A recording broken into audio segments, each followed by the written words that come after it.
Good afternoon, everyone. I hope everyone's doing well. Um, just one thing before we get started. Assignment 3, which is the last assignment for the semester, is now available. It should have become available as of 1 minute ago on Canvas. So you should be able to see it in the assignment section. I just want to quickly go over what that assignment is. I'm going to share my screen with you.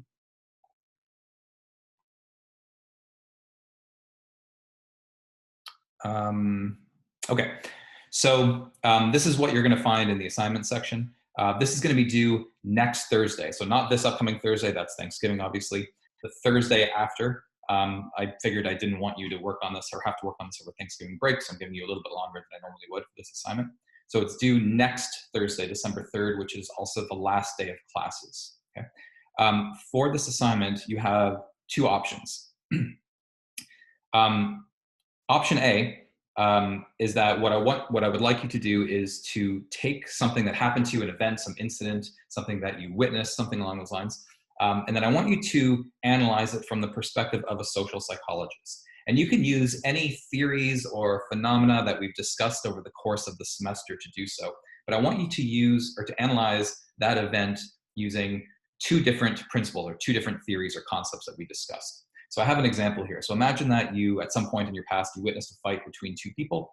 What you might want to do is you can analyze that fight using attribution theory. So for instance, you could talk about how the fight started because one person was engaging in the fundamental attribution error and was attributing some behavior to someone's disposition as opposed to their situation or something along those lines. And then maybe you can talk about the self. So when we talked about the section on the self, we talked about how people engage in, for instance, self-serving cognitions, or they engage in certain self-esteem maintenance strategies that we discussed.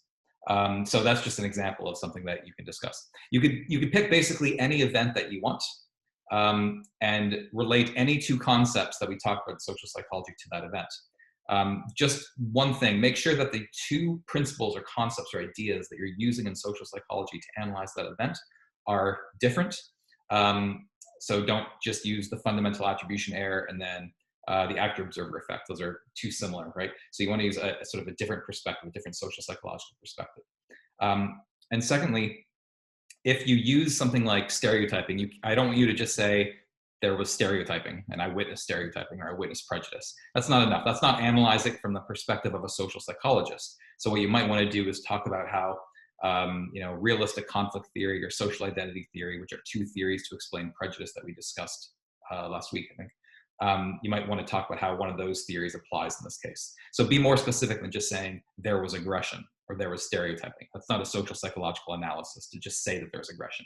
So just make sure you're using some theory or concept from social psychology to explain that phenomenon. So I'm looking for about 2 to 3 pages double spaced.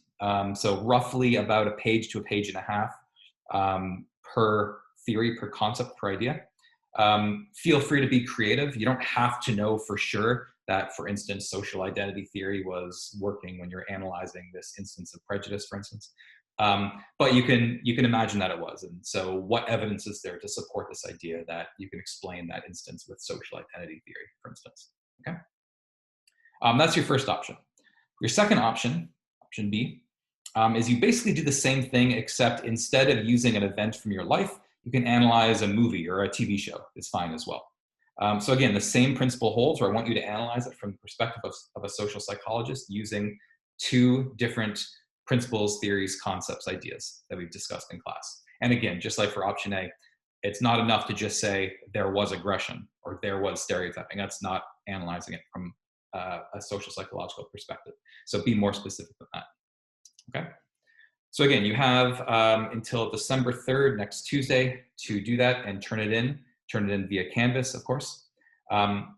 Also keep in mind that on December 3rd, which is the last day of class, that's also the day that the extra credit assignments are due and the day that you need to have completed all of your SONA studies as well. If you are planning on getting extra credit via SONA studies, just make sure that in your SONA account, and you might want to double check this, make sure that you have signed up for this class. And the class SOP 3004, I think we're UO2, and make sure you're signed up for the section that I'm teaching. So if you accidentally sign up for a different section of social psychology, then I won't be able to see your extra credit in SONA. So just make sure you've signed up for the right section of social psychology. Make sure you've assigned your extra credit points to this class. Remember that you can earn up to 8 points of extra credit total in this class, which you can achieve through any combination of SONA and extra credit papers. Remember that for every point that you earn in SONA, I double it. So if you get 4 points in SONA that you're assigning to this class, I double that to 8 points, you're maxed out. If you want to turn in papers, each paper is worth up to 3 points. And so you can turn in 3 papers, and that would get you a maximum of 8 extra credit points. And again, you can do a combination of SONA and papers as well. You can do 2 SONA studies and 1 paper or something like that. But just remember that it's only 8 points total, not 8 points for SONA and 8 points for the papers. It's 8 points total.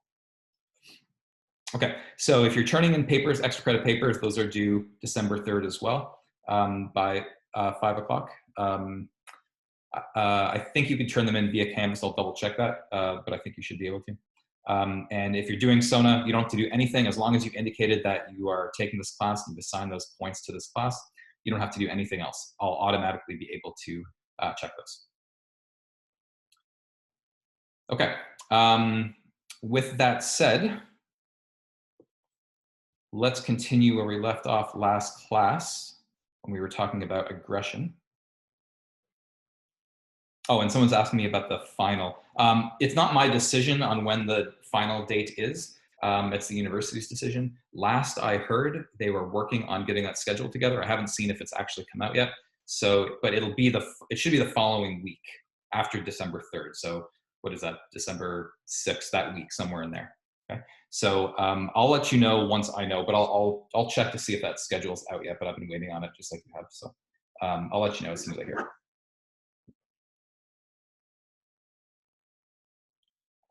Okay. So we were talking about aggression last class, and the last thing we were talking about was the frustration-aggression hypothesis, and in particular, the idea of catharsis, which came out of that hypothesis. So just to refresh your memory, the frustration-aggression hypothesis, which came out in the 1920s, so we're looking at almost 100 years ago, stated that frustration always leads to aggression, and aggression is always the result of frustration. So they always go hand in hand. Now, we now know that's not true. The authors kind of overemphasized that link. It's certainly the case that frustration can lead to aggression, but it's not, frustration doesn't always lead to aggression, and aggression can be the result of other things other than frustration as well. But one of the ideas that came out of the frustration-aggression hypothesis was the idea of catharsis. This is the idea that if you're frustrated, so for instance, you're up for a promotion at your work and your boss doesn't give you that promotion, that leads to this motivation to aggress according to the frustration-aggression hypothesis. But you can't take out your aggression on your boss for obvious reasons. So what might happen is that aggression builds up inside of you until you're able to release it somehow. And so people who believe in the idea of catharsis might say that if you're angry, if you hit a pillow, or you hit a punching bag, or you scream, or something like that, that's effectively letting out your aggression, which will then reduce the aggressive urge. That's the idea behind catharsis. However, what social psychological research has shown is that that's not how anger actually works. Catharsis doesn't work in that way. And we know this because there's a number of studies that have looked at this. And I think I described one at the end of last class. I'll just refresh your memory again. In the study that I'm thinking of, participants were aggravated by another person, and half of the people were able to try to release their aggression by hitting a punching bag for 10 minutes or so. And the other half of the people were not able to do that. Everybody was then given an opportunity to aggress against the person that provoked them in the first place. And they're able to do so by setting a shock level that they wanted to deliver to that person. And so we can look to see how strong of a shock level the participants were setting to try to shock the other person. Now, if catharsis actually worked, then what that would mean is that the people who got angry and then hit the punching bag, they should set lower shock levels later on because they would have already drained their aggressive urge. But what the research actually showed is that those people who hit the punching bag delivered stronger shocks to the person who had earlier provoked them. The exact opposite of what the catharsis hypothesis had predicted. And so why is that the case? Why does the idea of catharsis not actually work? There are three main reasons why catharsis doesn't actually work. And each of the reasons for why it doesn't work is actually related to a concept we've learned earlier in the class. And that concept is going to be in red on these slides. So first off, one reason why catharsis doesn't work, and I should say that some people have conceptualized the idea of catharsis as stating that not only does hitting a punching bag or a pillow reduce your aggressive urge, but some people have said that if you simply watch aggressions, if you watch an aggressive movie or something like that, that watching aggression should also drain the aggressive urge.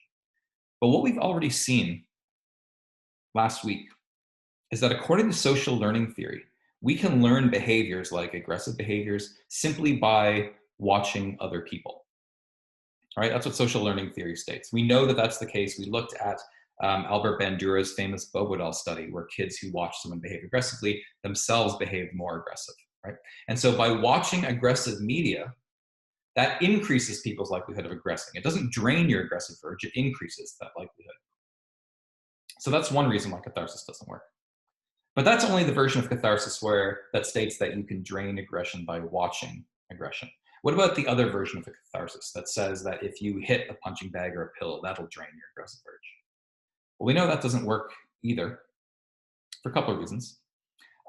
Partly because participating in aggression, hitting something or screaming, increases your physiological arousal. I mean, at least it increases the amount you're exercising, and exercising increases your physiological arousal, right? And as we've seen before in this class, due to the concept of misattribution of arousal, if you have increased arousal levels, you might misattribute those arousal levels to being angry. You might think you're angrier than you really are. And if you're really angry, you're likely to retaliate, to try to harm the person who might have provoked you in the first place. Okay? So due to the concept of misattribution of arousal, that's a second reason why catharsis doesn't actually reduce the aggressive urge. Thirdly, the third reason why catharsis doesn't work is because even though hitting a pillow may not drain aggression, it does feel good. When you're really angry, you just really want to hit something a lot of the time. And so it feels good to hit a pillow. In other words, it's rewarding. You're sort of rewarded for behaving aggressively, for hitting a punching bag or something. And we know from general psychological principles, such as the principles of operant conditioning, that when people are rewarded for a behavior, they're more likely to continue engaging in that behavior in the future. Which means if when you're angry, you hit a pillow and you feel good because you're able to hit that pillow, you've just been rewarded for behaving aggressively. You're learning, in other words, to behave aggressively. As a consequence, you're more likely to behave aggressively in the future. So the idea of catharsis, although it permeates this culture, it isn't actually true. In fact, it's the exact opposite. And so what does this mean? If you really are angry and you're trying to reduce your anger, you should not hit a pillow or a punching bag or scream or something like that. Here's how anger really works. Okay?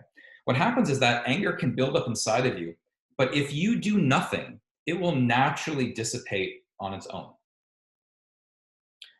So in other words, after a little while of being angry, if you're able to distract yourself, to think about something else, to concentrate on something else, then that anger will naturally dissipate. If, on the other hand, you start hitting a pillow and screaming and hitting a punching bag, all you're doing is maintaining your anger for longer, right? And so what you really want to do is to try to distract yourself. But, we're not really good at that. What often happens is that if someone angers us, what's the first thing that you do? You get on your phone and you talk to all your friends, right? And you talk about how this person did this horrible thing to you, and that's why you're so angry. And your friend starts reinforcing that. I can't believe they did that. And the more you talk about it, and the more you think about it, the longer it's maintaining your anger. But if you can distract yourself, that will naturally dissipate on its own. That's one of the best things that you can do. It's hard to do that because our motivation is to want to hit something when we're really angry, right? But the more you're able to do that, the more quickly that anger will dissipate over time.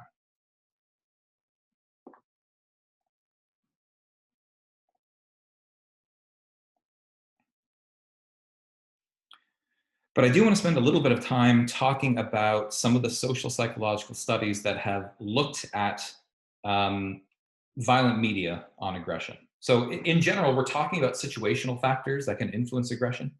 Um, and in particular, we're going to focus on violent media. So what is the effect of watching a violent movie or violent TV show on aggression? Social psychologists have studied this in a number of ways. There have been dozens and dozens and dozens of studies, if not hundreds of studies, that have looked at the effects of violent media on aggression. Now, I just want to make clear, these are not studies that look at things like the effect of violent media on school shootings or anything like that. Okay, obviously, we can't run experiments looking at violent media on school shootings. And so none of what I'm going to be talking about says that people who shoot innocent people or commit like really, really violent crimes. None of this is going to say that that's because they watch violent media. Okay, the reasons for committing these violent crimes are going to be very numerous and very complex. It's not nearly, of course, as simple as saying watching a violent movie caused people to commit these violent crimes. The world doesn't work that way. It's not that simple. So we're only looking at sort of smaller effects of aggression. Okay, and there's a number of ways, as I said, that social psychologists have looked at this. So they've used correlational studies, for instance, where they correlate the amount of violent media that people watch, and they correlate that with people's antisocial tendencies or their tendencies to behave violently. Research has also looked at what are known as longitudinal studies. We haven't really talked about longitudinal studies in this class, but a longitudinal study, as you'll see, is basically a correlational study across time. So that'll become a little clearer when I talk about those in a second. And research has also looked at experimental studies. Obviously, if you want to establish cause and effect, if you want to say that violent media causes aggression, for instance, we need to conduct experiments. It's the only way that we can establish causal effects. So we'll talk about a sample of experimental studies as well. But let's talk about these correlational studies. In principle, these are relatively easy studies to conduct, at least theoretically.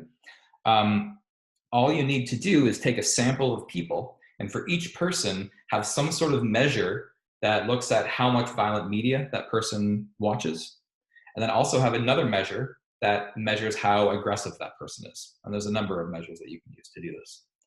When you do these sorts of studies, what you tend to find, or what researchers tend to find, is that people who watch more violent TV or more movies tend to behave more aggressively themselves. Now, remember that the main shortcoming of correlational research is that you can't establish causal effects. So it could be the case that watching TV causes people to behave aggressively, and that's what's responsible for this correlation. It's possible. But it could also be that people who are naturally aggressive tend to like to watch violent TV shows, which would also explain this aggression.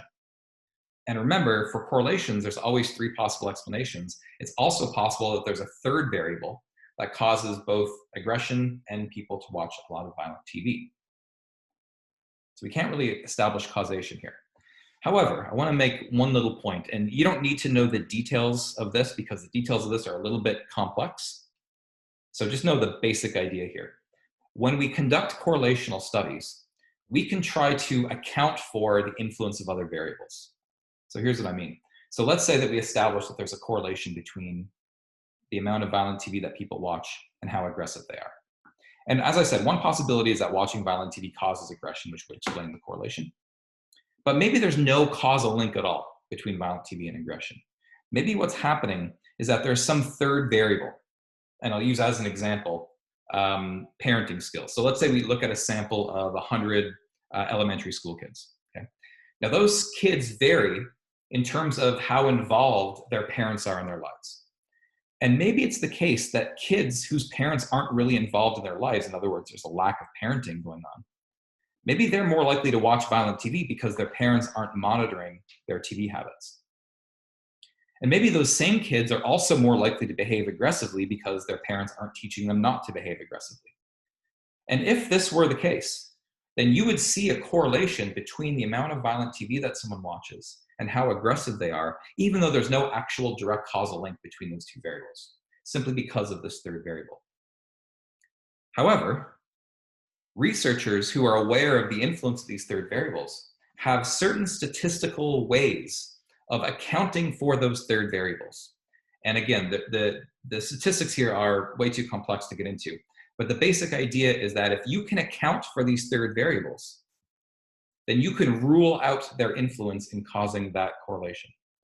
And what research has shown is that no matter how many third variables you try to account for, you still tend to see a correlation between violent TV and aggression. Meaning, it doesn't seem as if the relationship between how much violent TV someone watches and how aggressive they are, it doesn't seem like that relationship can be explained by third variables. Okay? Because we've accounted for those third variables already. So don't worry about the details of this too much. Just know that third variables don't seem to be able to account for that correlation. And that suggests that there is a causal link between watching violent TV and aggression.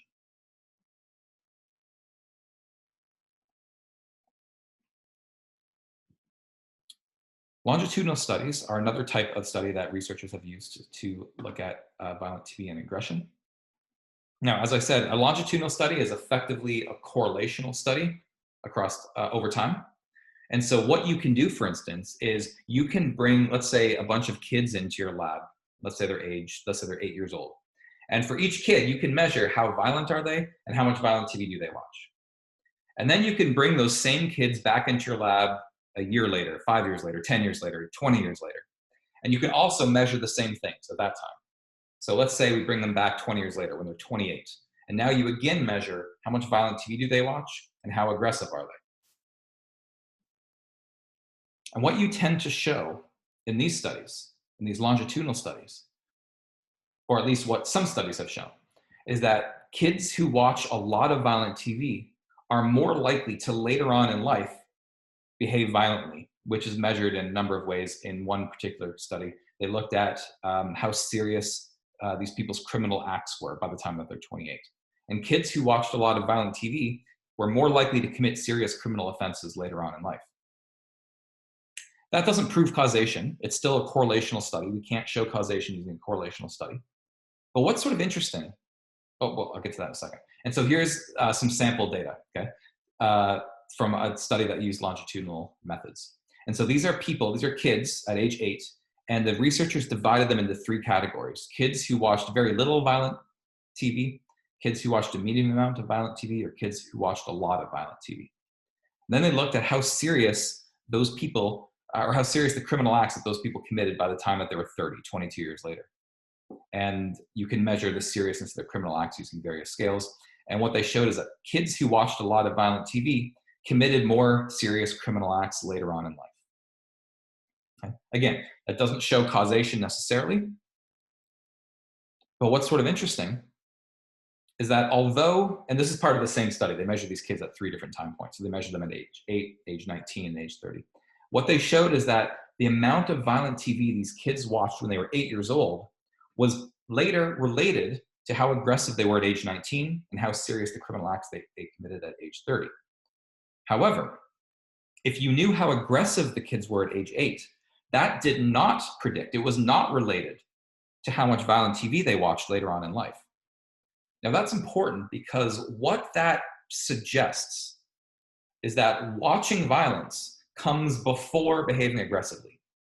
In other words, it suggests that watching violent media might be causing people to behave aggressively.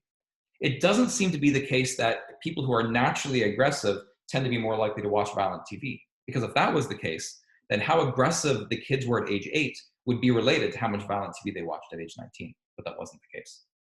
So it suggests that viewing violence comes before behaving aggressive. However, again, these are all correlational studies, so although it can suggest maybe a causal link, you can't actually establish causation without experiments. And there have been many, many experimental studies looking at the effects of violent media on aggression. The basic methodology with these studies is pretty easy. You just randomly assign participants, to either watch a violent TV show or a clip from a violent movie or something like that. And the other half of the participants don't watch a violent show. They watch a non-violent TV show or non-violent movie clip.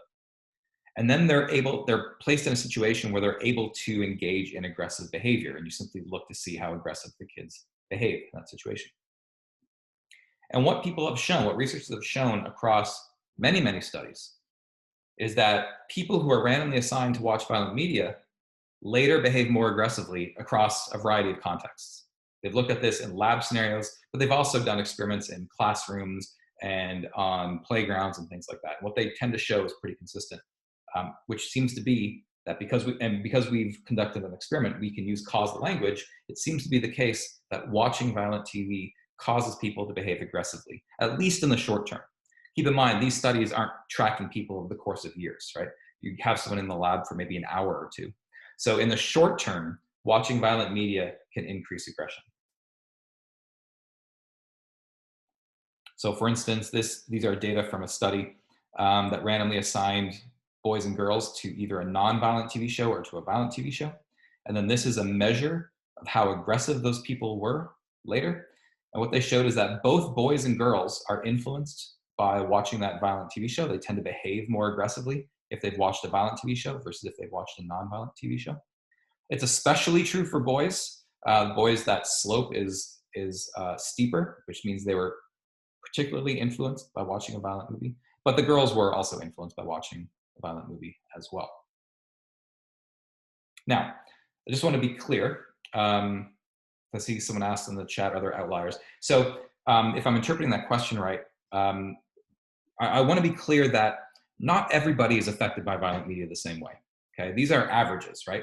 So really what's happening is that violent media influences some people a lot, some people a little bit, some people not at all, right?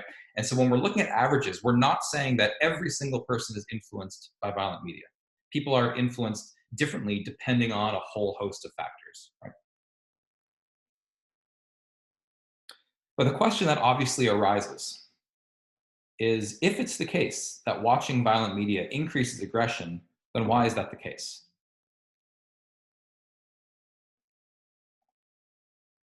There are at least 4 explanations as to why watching violent TV can increase aggression.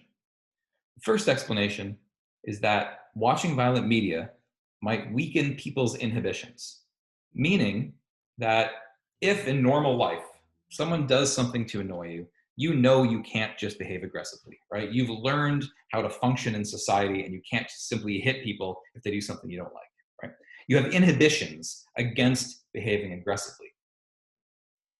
But what can often happen is that if you see a lot of violent movies or violent TV, in which in particular the heroes, the good guys of those shows, of those movies, are using violence or aggression to get their way, in a sense, it sort of legitimizes that violent behavior. I mean, if the heroes are using it and they're the good guys, then it must be okay to engage in that sort of violent behavior ourselves.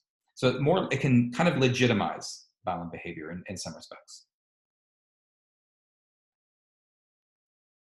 But that's not the only reason violent TV can increase aggression. Violent media can also increase arousal. I mean, after all, it's exciting to go to violent movies. That's why people like them, right? And when it's exciting, what we're saying is that that's increasing your physiological arousal levels. And of course, as we've seen multiple times, that when your physiological arousal levels are increased, you might misattribute the cause of that arousal to some other source. So if you watch an action movie and you're really excited as a consequence, and then someone comes along and does something that annoys you, in any other situation, you might not have thought twice about it. But because your physiological arousal levels are heightened after watching a violent movie, you might now think you're angrier at that person than you really are. You're misattributing the arousal that was actually caused by the violent movie to anger, that this person angered you, and therefore you're more likely to retaliate against them or behave aggressively. A third way that violent TV can increase aggression is by leading people to try to imitate that aggression. There's a couple examples of this. For instance, you sometimes see this with children. Let's say that you've got some kids who just watched wrestling, and you've got a kid then who wants to try out the wrestling moves they just learned watching TV. They want to try them out on their little sister, right? So they start wrestling with their sister.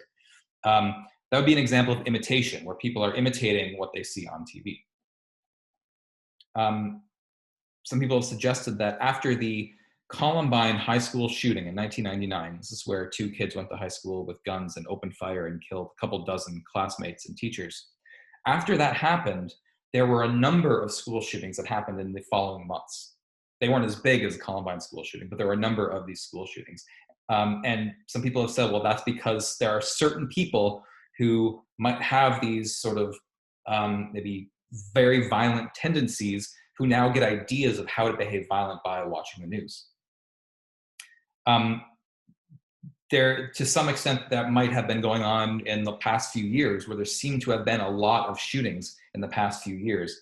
And some people have suggested that that's due to imitation. Now, it's not just that if people are regularly not violent, they're not just simply going to imitate what they see on TV, right? Most people aren't going to be affected by that. But there's a small proportion of people who might have those sorts of tendencies, those very violent tendencies that are triggered when they see violence in the media. And they tend to potentially imitate those acts of aggression.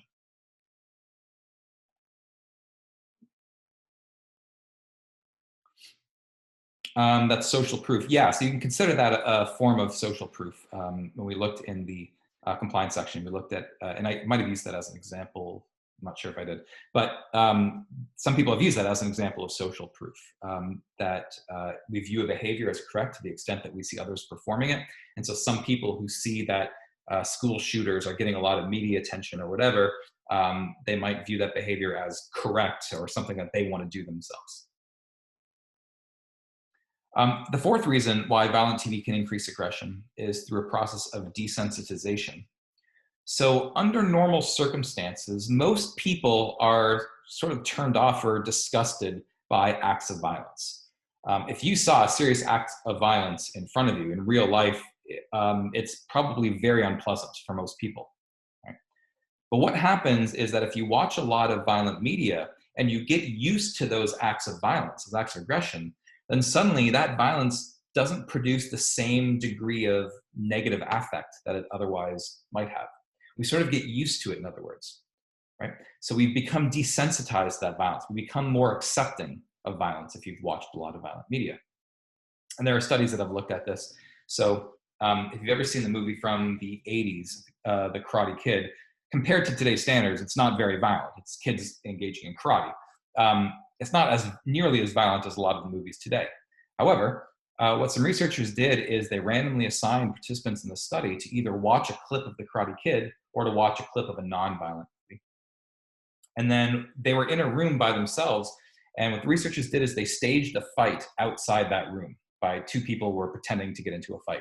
And the participant could overhear it through the door. And what the researchers were really doing is measuring how long it took the participants to leave the room to go break up that fight. And it took them longer to go break up the fight if they had just watched a clip from The Karate Kid. The idea being that watching a violent movie desensitized these people to the violence they were actually overhearing. They were more accepting of it and thus less likely to provide help.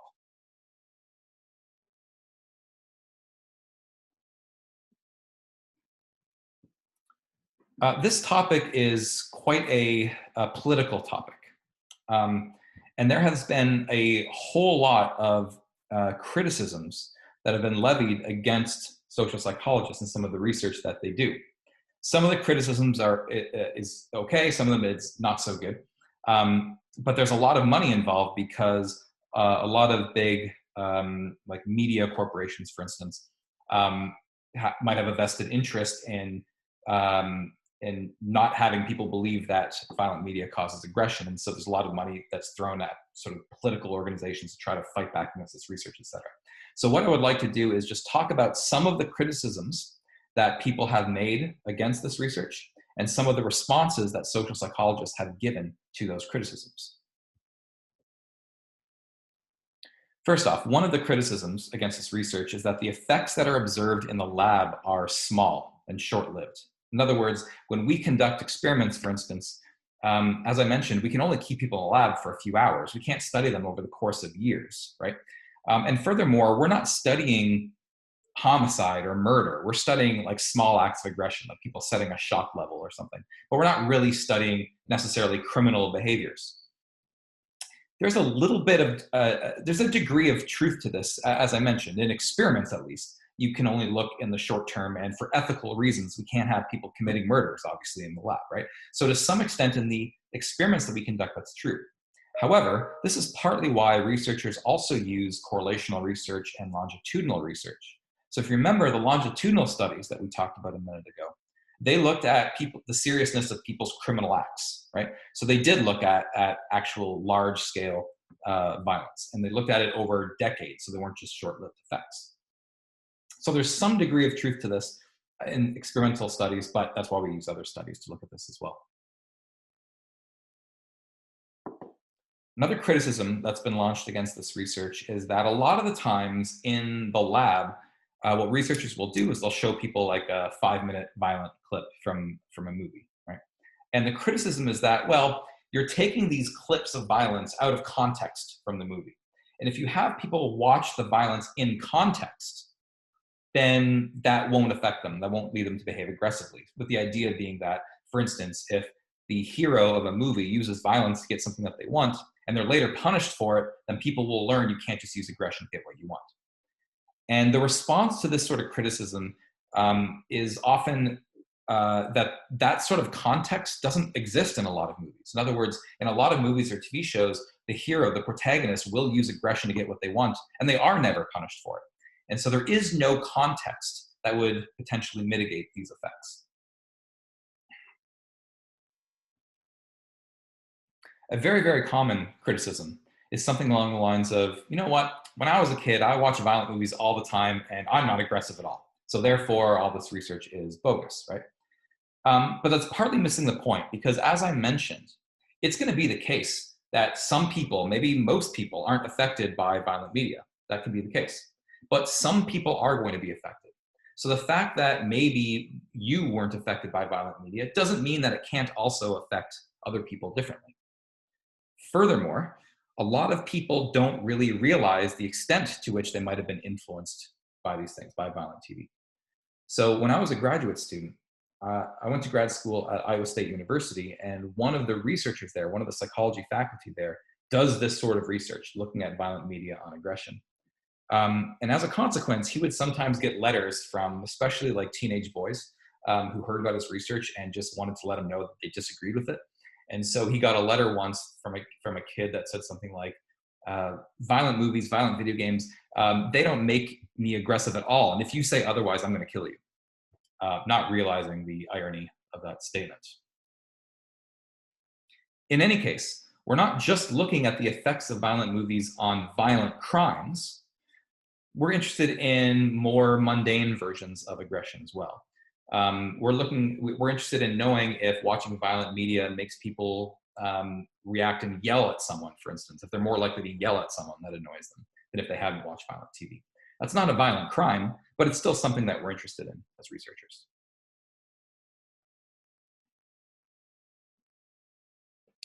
One critique of this research, which is really a critique of experimental studies in general, is that the lab studies that we use to look at the effects of violent media on aggression are artificial. They don't represent ecologically valid conditions. They don't represent real life situations, right? So they don't really reflect what goes on in the real world. That's the argument that people make.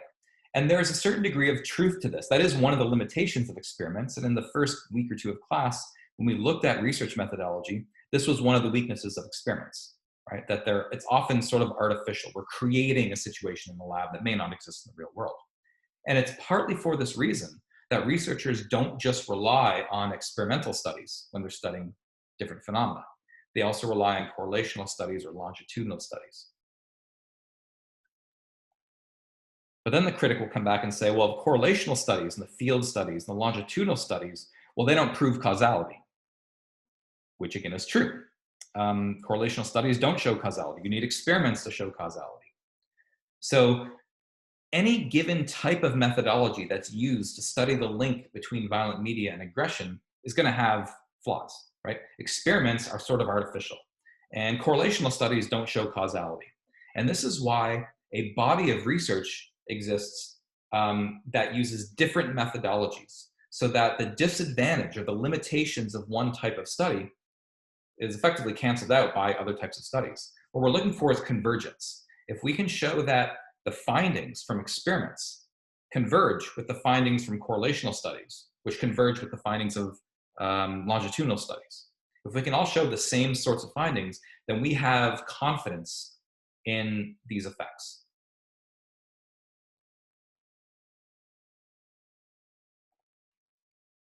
Okay.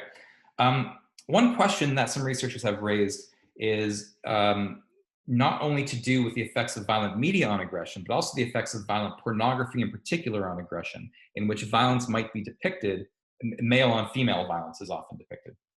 And so some researchers have looked at the effects of watching pornography on violence. What they've done, or what they've concluded, is that it's important to distinguish between two types of pornography. We can look at non-violent pornography, in which there's no violence committed, versus violent pornography, which is generally men using violence against women. So let's look at the effects of these separately.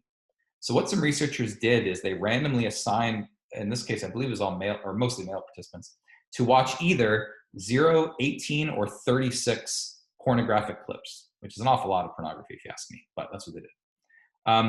And so by randomly assigning them to these conditions, they can look at the causal effects of watching pornography on aggression. And they've come to a few conclusions. Based on the results of this study, what they showed first off is that men who had watched non-violent pornography tended to be slightly less aggressive to other men. There was lowered aggressiveness. And part of the reason for this is because watching non-violent pornography tends to produce low levels of pleasant arousal, and low levels of pleasant arousal tends to be incompatible with aggression. In other words, if you make someone and put them in a happy mood, they're less likely to behave aggressively. And non-violent pornography leads to these low levels of pleasant arousal among people, so they become less aggressive. That's sort of the good news.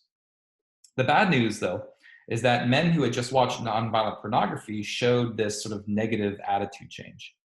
And so one thing that these participants did is they read about a trial about this guy who was on trial for, is a rapist, a rape trial. He's on trial for rape. And then after reading about this trial, they had to recommend a sentence.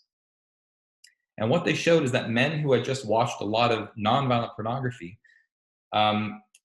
suggested a lower sentence for a rapist, for the perpetrator. So in other words, in a sense, they might have become more accepting of rape in that case, which is obviously not a good thing.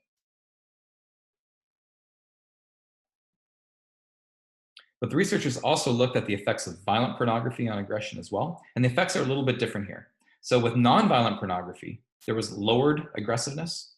For men who had watched violent pornography, so depicting violence, male violence on women, men's violence on women, what they showed is that there was that increased male to female aggressiveness.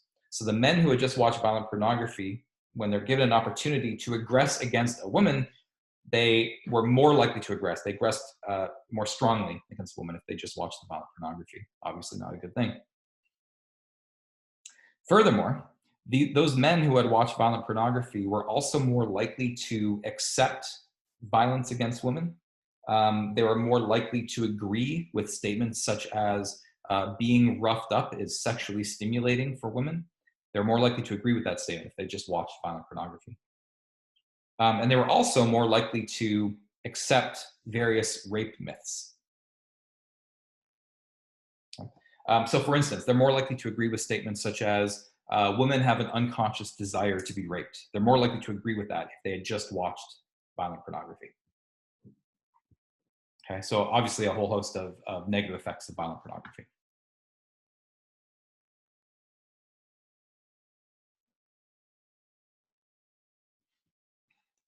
Okay, so that was all looking at the effects of violent media on aggression. There are other situational factors that can influence aggression as well. In fact, we've already seen one in this class. So earlier in the class, when we talked about, remember we talked about de-individuation, right? This is the tendency that if you're in like a large group and you feel anonymous and you're distracted by external events, then we can sometimes enter this de-individuated state where we're no longer focused on our internal standards of morality. And when we're in a state of de-individuation, we're more likely to behave consistently with the group, which often means we're more likely to behave violently or aggressively. So we've seen that de-individuation can lead to aggressive behavior, and we use that to explain things like rioting behavior when people become de-individuated. Because we already talked about that, I'm not going to talk about it anymore, other than just to say that, of course, de-individuation can increase aggression.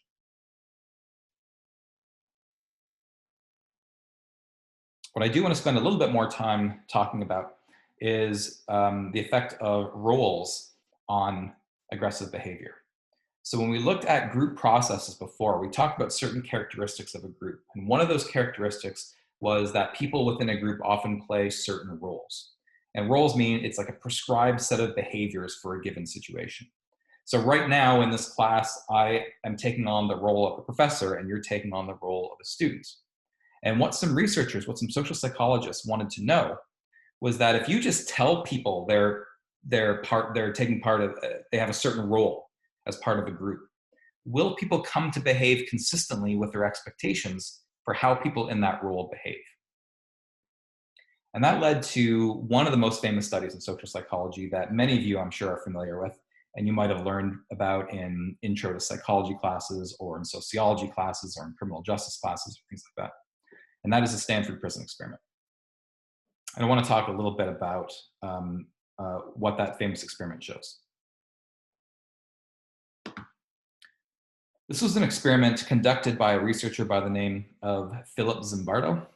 This was back in the 70s. And in particular, what he wanted to do, or what he did, is he took volunteers who were all college students, and he paid them a little bit of money, and he randomly assigned half of them to play the role of a prison guard, and the other half to play the role of prisoners. So in the basement of Stanford University, he constructed this makeshift prison from the offices that were in the basement. And he put these bars in the windows, and within each office, he took everything out, all the furniture out, he just put in a couple cots so people could sleep in there, basically. Now what he did, he wanted to make this really realistic. So what he did is, for the people who were playing the role of prisoners, he actually had real cops in cop cars go to their houses and sort of fake arrest them. And when they brought them into the basement of Stanford, he put them in these identical like smocks. You'll see an example, actually, maybe I have a picture here. So they were dressed like this, these sort of identical smocks. They're kind of like skirts almost. You can kind of see this guy in the back. And you can't see it here, but there's a number on each person's clothing on that smock. And those prisoners were only referred to by their number while they're taking part in this study. Furthermore, you can see they have these sort of like stocking caps or nylons or something on their head. That's basically meant to simulate having their head shaved. They also have to put this chain on their ankle. So they're basically like dragging around a chain on their ankle the whole time. And they were told they're basically there to live in this prison for 2 weeks. On the other hand, for the people who were randomly assigned to play the role of guards, they were dressed in uniforms that look like this, sort of these identical khaki uniforms. They're given these sunglasses that are reflective, so you can't really see their eyes. And they're basically allowed to run this makeshift prison however they want. They're given one rule, which is you're not allowed to have physical contact with any of the prisoners. Other than that, basically they can run the prison however they want. Now, what Zimbardo wanted to know is whether the people who were told that they were prison guards would come to behave like actual prison guards, and maybe, like, in other words, try to impose their authority on the prisoners, maybe behave aggressively towards the prisoners. And he also wanted to know whether the prisoners themselves would start to behave like actual prisoners and start to obey the guards and sort of be helpless.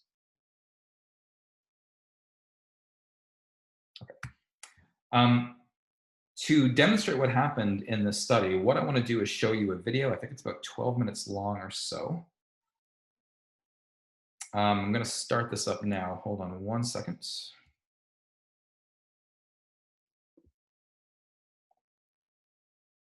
Okay, and so there's going to be audio here. You should be able to hear my computer audio when I do this. This is from an episode of Dateline from a number of years ago that talks about what happened in that study. You should be able to hear the audio. If for whatever reason you can't hear the audio, again, let me know in the chat, but you should be able to hear it.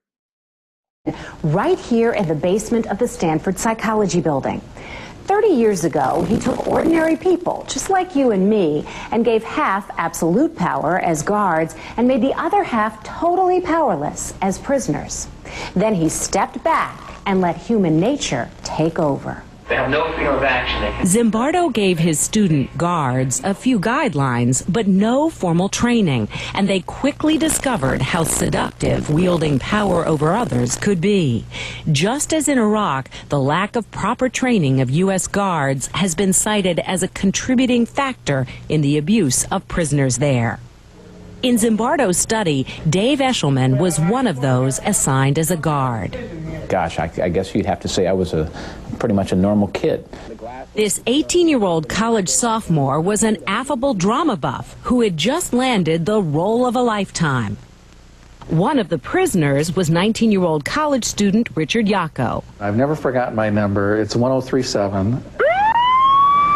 The prisoners-to-be, who signed up for $15 a day, were surprised when real police staged arrests at their homes. They were booked, fingerprinted, and then blindfolded and transported to the mock prison, their new home for the next 2 weeks.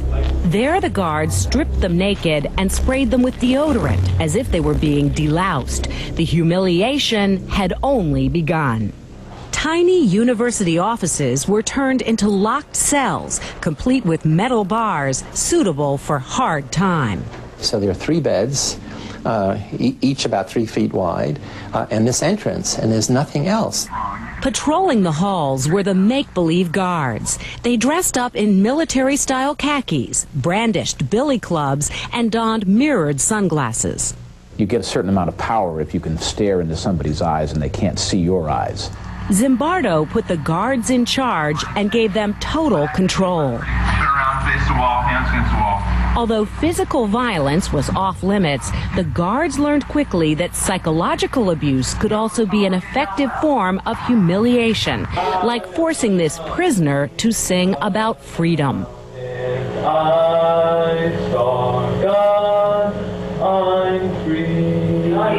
You're not hitting somebody, you're not cursing them. That was creative evil. Now, there's a couple ways that we can do this. Meantime, Dave Eshelman was relishing the greatest power he'd ever had in his 18-year-old life. Then what the hell are you talking about? When I came in the second day, that's when I decided to see where I could go with it.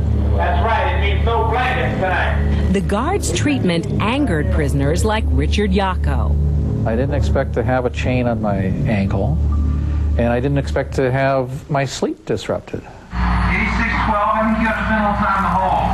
As Eshelman and his fellow guards increased the harassment and degradation, Yako and fellow prisoner Doug Corpy started a rebellion, barricading themselves inside their cells and refusing to take orders.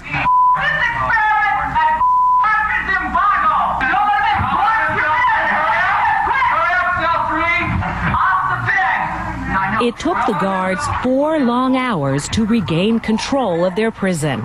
And once they did, they were going to make the prisoners pay. Now this is revenge time. Now this is going to show them who was really in charge. From the day of the rebellion, everything changed in your prison. Everything changed. The guards were so infuriated by the rebellion and the challenge to their authority, they began tightening the screws. They forced the prisoners to scrub toilet bowls with their bare hands, suspended shower privileges, even made prisoners use buckets in their cells, which couldn't be emptied until the next day. And here's this thing from the urine and the feces that they've been defecating in the bucket. People are taking this very, very seriously. Mr. Correctional Officer? No one more seriously than Dave Eshelman. Instead of just being a passive guard, I'm going to be a mean sumbitch guard. I'm going to intimidate these people. The prisoners had a nickname for you. Play leapfrog. They called me John Wayne. He really seemed to be the one that was, well, it's sometimes sadistic. What if I told you to get down on that floor? And the floor. What would you do then? Dave Eshelman, a.k.a. John Wayne, even brazenly broke Zimbardo's key rule: no physical contact, by stepping on the back of this prisoner, who isn't fighting back at all. Now keep it straight. The escalating intimidation and the deteriorating conditions had a devastating effect on several prisoners, including the 2 leaders of the rebellion, Doug Corpy and Richard Yako. I can't take it. The guards had broken them down, and they had to be released. I don't know how to explain it. I'm inside. Out! Out now! You put people in position of power, you give them symbols of power, and the power corrupts. And the power was corrupting John Wayne. Now why don't you play Frankenstein? 209 be the bride of Frankenstein. I think that the guards, including me, didn't know how far they could take this. As we saw the things we could get away with, it emboldened us to take, the next step. I want you to walk over here like Frankenstein and say that you love 209 He's using us like puppets. It's very inhuman. The guards now had a set of playthings, and each night they would think of more and more creatively evil things to do with their playthings, with their prisoners. And all of them were demeaning, humiliating. I love you, 209. Yeah, bro. Today, it's impossible to look at this sexually tinged scene and not make comparisons with the abused and helpless prisoners from the Abu Ghraib prison. Love you, 209. You're smart, 209, buddy. You get down here and do 10 push-ups. What are you thinking as you watch that? Just the crazy, sort of arbitrary, degrading. This was sadistic. Yeah, you bet it was. It never occurred to you that you could be harming them? No, never crossed my mind. Dave Eshelman says 30 years ago, he had no idea that forcing prisoners to embrace and taunting them with tirades backed up by a billy club could dehumanize his fellow students. How far do you think you could have taken it? When you look at the tapes, you say, my God, you did all of this. You inflicted this cruelty on your fellow human beings. What more could you have done? Don't know. And Zimbardo says while some guards pushed the envelope, many others quietly stood by and let it happen. And he holds them equally responsible. The good guards never, ever challenged the bad guards.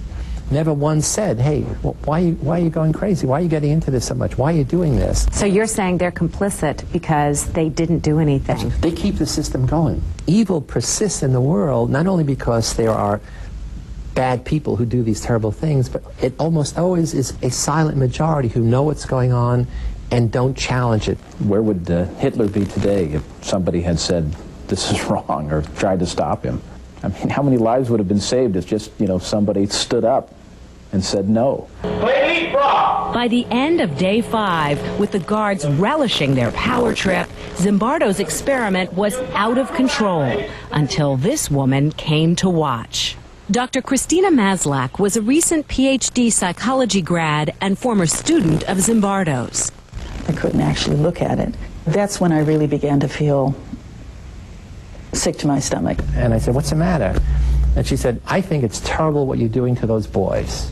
They're not subjects, they're not guards, they're not prisoners, they're boys. I just sort of turned away, and he got upset and angry. And we had this huge argument. And in the middle of this argument, I suddenly stopped and say, God, you're right. You're right, of course. I mean, it's like a slap in the face. Wow. At that moment, he realized what he'd created. The prison had become so real, he'd lost his own decency and perspective. Dr. Zimbardo recognized that his planned 2-week study was so dangerous, it had to end immediately after only 5 days. Don't you go anywhere. What do you think would have happened if your experiment had continued? Oh, it's I hate to even think about it. Are you sorry that you did this? Are you sorry that you put these kids through this experiment? Oh, I'm sorry that they suffered. I'm not sorry we did the study. Because, he said, lessons were learned and lives were changed. No! Like Doug Corpy, the rebellion leader who broke down and had to be released. I wanted to understand myself, so I went into psychology. For the past quarter century, he's been a psychologist in the San Francisco correctional system. The Stanford prison was a very benign prison situation, and it still caused guards to become sadistic, prisoners to become hysterical. Dr. Christina Maslach, now a vice provost at California Berkeley. For 30 years, she stayed close to the man she snapped back to reality and then married. And, of course, her husband, Dr. Philip Zimbardo, is still teaching at Stanford about the abuses of power then and now. What would you do if you had total power over the people? Would you abuse it? Oh, no, I wouldn't do it. Well, our study says chances are pretty good that you might abuse it. You'd be a bastard, wouldn't you? Are you ashamed of that now? I'm ashamed of the way that I behaved, yeah. It's, not the way I lived my life, believe me. Today, Dave Eshelman is a husband, father, and owner of his own mortgage company. A nice guy, a decent guy, an everyman who once did terrible things in a lab setting. Assuming that I was this evil monster, how far could I have taken this? Given the right time and circumstances, I think we all have a place in us that's capable of this. Haunting words from a disturbing experiment that seemed to foreshadow sadistic acts in an Iraqi prison 30 years later. Experiments like the one at Stanford are no longer done for obvious ethical reasons, but the lessons from Dr. Zimbardo's study are still being taught in psychology classes across the country.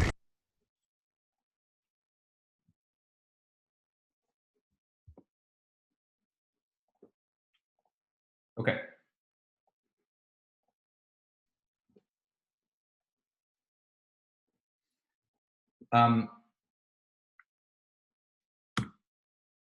So I'm not sure if or how aware you are of the Abu Ghraib scandal, because this happened a little while ago, but they keep referring to it. I just wanted to mention it. After we went into Iraq back in 2003, later on that year, a scandal broke when it was found out that American soldiers who were controlling an Iraqi prison called Abu Ghraib were abusing the prisoners there.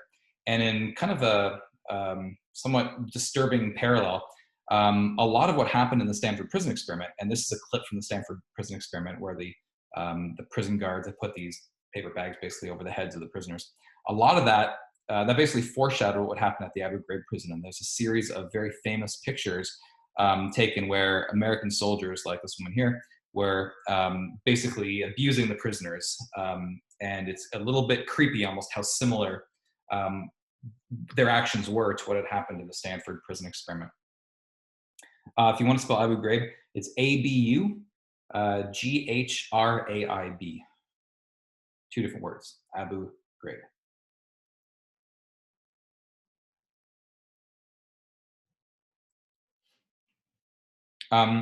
Okay, so let me just stop this for a second. This is one of the most famous studies in social psychology. And I think that one of the reasons that it is so famous is kind of similar to one of the reasons why the Milgram study was so famous. The Milgram study, of course, where people believed they were delivering shocks to someone else, potentially to the point of death. Part of the reason I think that both studies are so famous is because these are normal people who are placed in extraordinary circumstances. And the researchers were able to get them to think that to get them to commit these evil acts, right? And again, I mentioned this after the Milgram study, but it sort of calls into question, I think, our conceptions of good versus evil. Because it's easy to think that the world is filled with good people and bad people, and that's how the world works. But if you're to assume that, I think you'd be making the fundamental attribution error, right? You'd be neglecting to consider how the situation might have affected people's behavior. And if you look at, in the Stanford prison study, the guards who behaved aggressively, like the guy you just saw in the video, they don't seem like bad people, right? They're not evil people that were committing evil acts, but rather they were just normal people who were led to commit potentially evil acts because of the extreme situations that they found themselves in. And so I think that's part of the reason why studies like this are so famous, is because they show how normal people can commit these extraordinary acts, extraordinarily evil acts potentially, just because people are placed in a given situation. We're going to discuss the Stanford prison study just a little bit more next week, but I want to make sure that we have time for a quiz today. So let's do that. So open up your Top Hat account and let's have a quick quiz.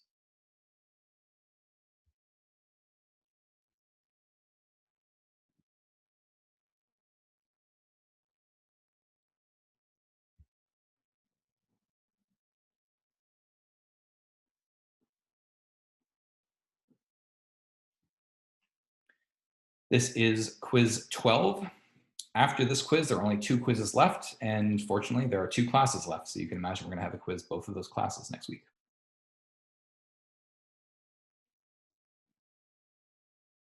All of these questions have to do with the section on aggression.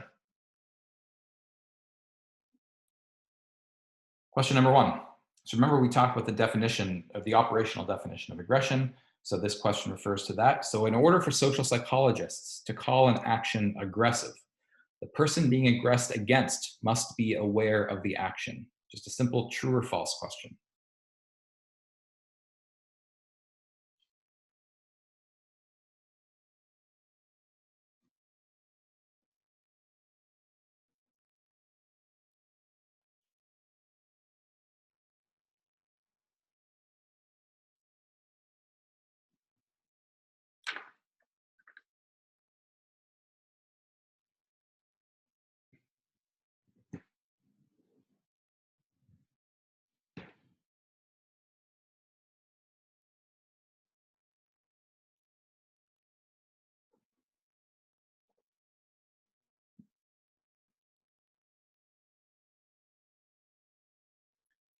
And you've got 10 seconds.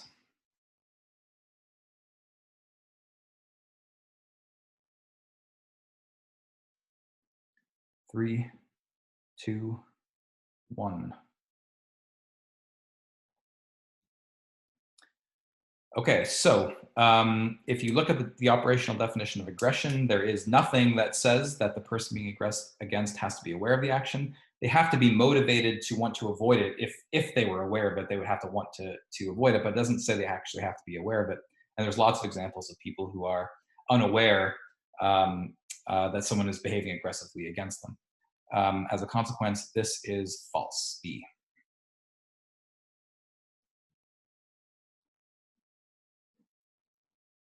Question number 2. 2 types of aggression we talked about last class are physical aggression and what other kind of aggression?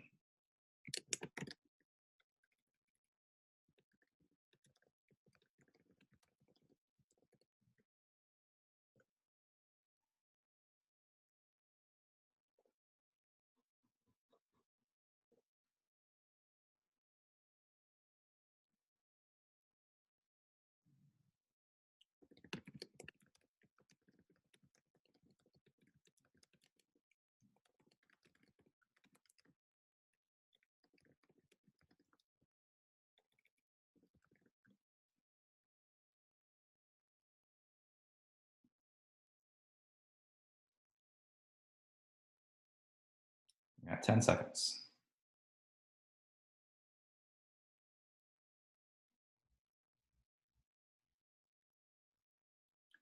3, 2, 1.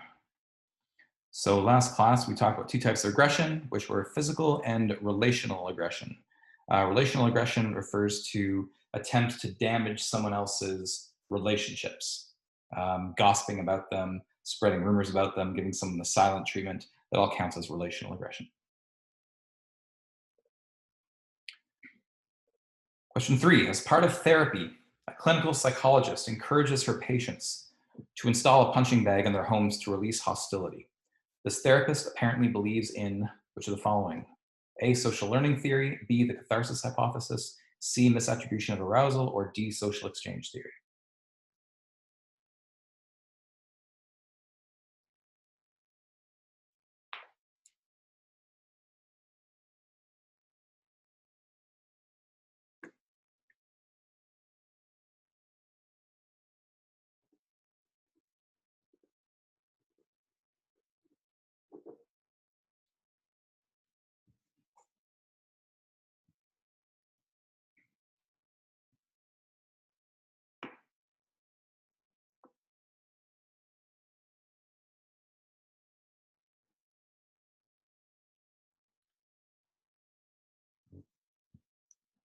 You got 10 seconds.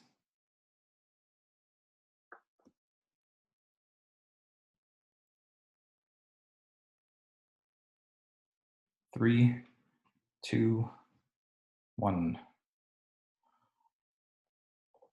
All right, this is what we mentioned at the beginning of today's class. The correct answer here is the catharsis hypothesis. That's the belief that if you can release your hostility by hitting a punching bag or a pillow, that'll reduce your aggressive urge. As we've shown, that doesn't seem to be actually true, but it's a belief that some people have.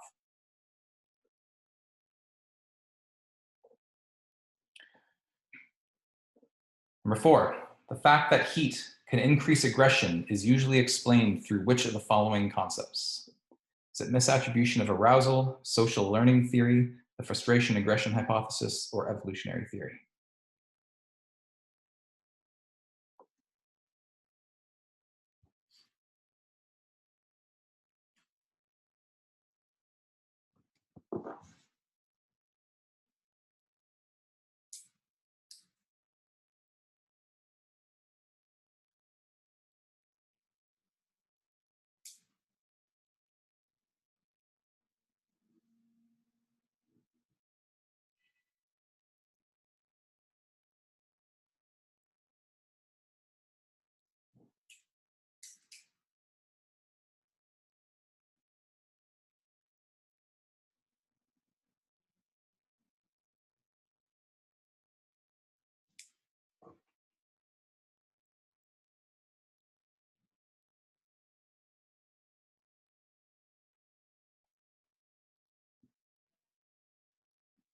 Got 10 seconds.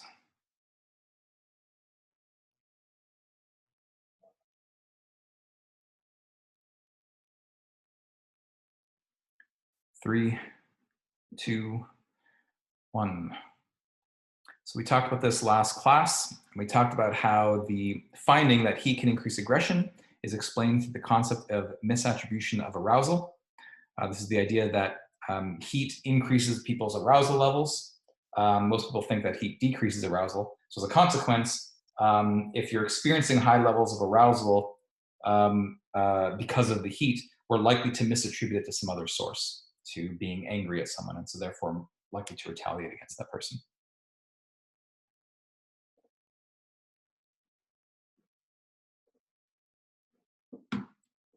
Evolutionary theory, which again we talked about last class, postulates that sex differences in aggression, so in other words, the fact that males tend to be more aggressive than females. Evolutionary theory postulates that that difference is ultimately the result of which of the following: A, cultures of honor in which males are taught to respond to provocation; B, females being choosier when picking a sexual partner than males; C, different socialization practices for girls and boys; or D, females being more interdependent than males.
And you've got 10 seconds.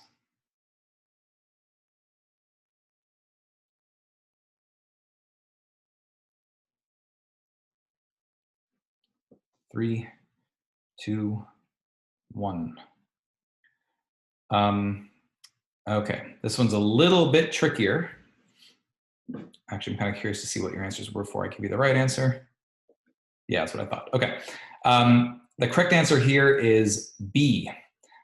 So last class, when we looked at evolutionary theory and how it explains aggression differences, what I mentioned is that in species in which the females are pickier, choosier when picking a sexual partner than the males, okay? What that means is that the males have to compete with one another, oftentimes aggressively, in some animals to the death, in order to be able to mate with the females. And what that means is that males who have genes that lead them to be non-aggressive, they're never able to mate with any partners because they never win these battles. And so those genes for being non-aggressive die out. On the other hand, males with genes for being aggressive and being violent will often win those battles. They're able to mate with the females, and they can therefore pass on their genes for being aggressive. And so what happens is that over many, many generations, the males in those species get stronger and larger. But because the females are never competing with one another, they don't tend to get stronger and larger to the same extent. As a consequence, the fact that females are choosier when picking a sexual partner leads the males of those species to become larger and more aggressive, sort of counterintuitively. Okay. All right, so I'm going to end things here. Obviously, there's no class on Thursday because it's Thanksgiving, so we only have 1 week of classes left. So next Tuesday and Thursday. Remember to take a look at assignment number 3 that should be available right now in Canvas. Remember, that's due next Thursday, not this Thursday, next Thursday. Everybody, have a great Thanksgiving. Be safe, and I'll see you guys next week. Bye.